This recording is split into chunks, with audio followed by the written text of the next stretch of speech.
पतंजलि रामदेव बाबा को कौन नहीं जानता। जी हाँ, ये वही है जो योग बाबा के नाम से जाने जाते हैं। अभी तक तो बाबा विदेशों में यहाँ वहाँ हर जगह फेमस थे, छाए हुए थे, लेकिन अब वो रोते बिलखते दिखाई दे रहे हैं।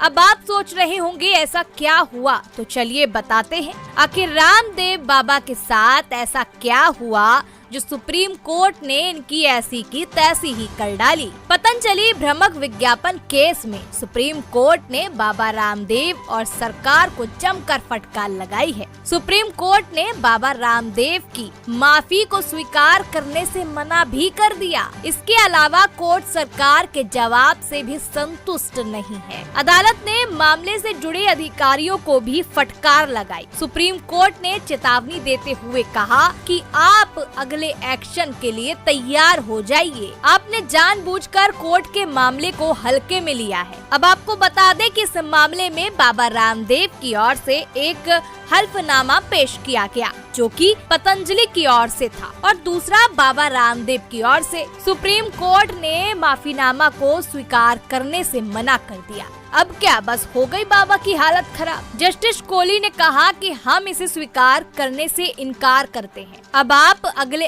एक्शन के लिए तैयार हो जाइए। बाबा रामदेव से कई अधिकारी मिलने आते रहे। हो सकता है उन्हें लगा हो कि क्या ही हो जाएगा, मेरा ज्यादा से ज्यादा जेल हो जाएगी और फिर मैं बच जाऊंगा। अब सुप्रीम कोर्ट में जो बाबा रामदेव ने हल्फनामा दिया था उसे पढ़ा गया। बाबा रामदेव की ओर से बिना शर्त माफी भी मांगी गई। जस्टिस कोहली ने कहा, पकड़े जाने के बाद केवल कागज पर माफी ही मांगी आपने, हम इसे स्वीकार नहीं करेंगे। जस्टिस ने कहा कि ये स्वीकार करने लायक है ही नहीं। ऐसा कोई एक बार नहीं हुआ है, ऐसा आपसे बार बार गलतियां होती आई हैं। इसका अर्थ ये है कि आप कोर्ट के मामले को हल्के में लेते आ रहे हैं। अब ये देखो कि बाबा रामदेव बाबा के वकीलों ने क्या कहा। उन्होंने कहा, गलतियां तो होती रहती है, गलतियां तो इंसान से ही होती है। और जस्टिस कोहली ने जवाब दिया कि हमारे आदेश के बाद भी गलती कैसे हो गई। उन लोगों को क्या जो ठीक होने के लिए आपके पतंजलि दवाओं का सेवन करते रहे, जिन्होंने बीमारी को ठीक करने के लिए आपकी दवा का लगातार सेवन किया, जिन्हें ठीक नहीं किया जा सकता था। क्या आप किसी सामान्य व्यक्ति के साथ ऐसा कर सकते हैं? आपको बिल्कुल भी लज्जा या दुख नहीं हुआ? इसका मुझे जवाब दे।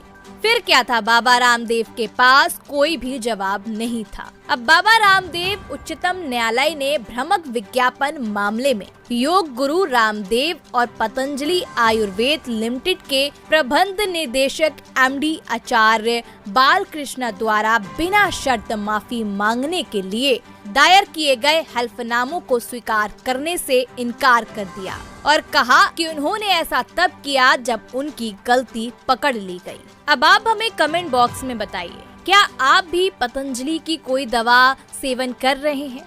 तो डॉक्टर से जरूर मिलिए और उनसे इस पर चर्चा करिए। आप देख रहे थे रेडियो कनपुरिया और मैं हूँ ज्योति। वीडियो को लाइक कर दीजिए, सब्सक्राइब कर दीजिए, बेल आइकन प्रेस कर दीजिए ताकि ऐसी जानकारी आप मिस न कर दें।